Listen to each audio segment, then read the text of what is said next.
Reservation கிடையாது. ஆனால் அதை அவங்க எப்படி சொல்கிறாங்க அப்படின்னா, இதில் ரிசர்வேஷன் இல்லை, அதுக்கு காரணம் என்னென்னா அவங்களோட மெரிட்ஸ் படி நாங்கள் எடுக்கிறோம். ஒருத்தருக்கு திறமை இருக்குது அப்படின்னா அவனுக்கு நாங்கள் ஐடி இதில் வேலை கொடுக்குறோம் அப்படின்னு.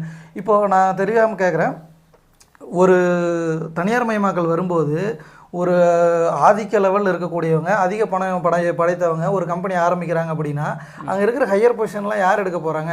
இப்போவும் ஐடியில் வந்து ஒரு பிற்படுத்தப்பட்டவங்க, தாழ்த்தப்பட்டவங்களும் வர முடியுது, இல்லைன்னு நான் சொல்லலை. பட் எந்த அளவுக்கு நீங்கள் நினைக்கிறீங்க? இப்போ சிம்பிளாக உங்களோட மேனேஜர்ஸு, உங்களுக்கு தெரிஞ்சவங்களோட மேனேஜர்ஸ் எடுத்து பாருங்கள். இப்போ நார்த் இந்தியாவிலிருந்தோ வேறு மாநிலத்துலேருந்து வந்திருப்பாங்க. ஆப்வியஸ்லி அவங்க செகண்ட் நேம் வச்சு அந்த ஒரு பெருமையில் தான் இருக்காங்க. நீங்கள் எத்தனை பேர் செகண்ட் நேம் இல்லாமல் உங்களால் பார்க்க முடியுது ஒரு ஐடி செக்டருக்குள்ளார? அதுதான் இங்கே ஒரு பிரச்சனையாக இருக்குது. எத்தனை பேருக்கு வாய்ப்பு கொடுக்கப்படுது. இப்போ பார்த்தீங்கன்னா இப்போ ஏஐ வர்றதுனால, இப்போ வெளிநாட்டில் அதிகமாக உங்களுக்கு கம்ப்யூட்டர் சப்போர்ட் தேவையில்லாததுனால ஏகப்பட்ட பேர் வேலை இழக்கிறாங்க. இப்போ வேலை இழந்ததுக்கு அப்புறமா இப்போ நீங்கள் சொல்கிறீங்க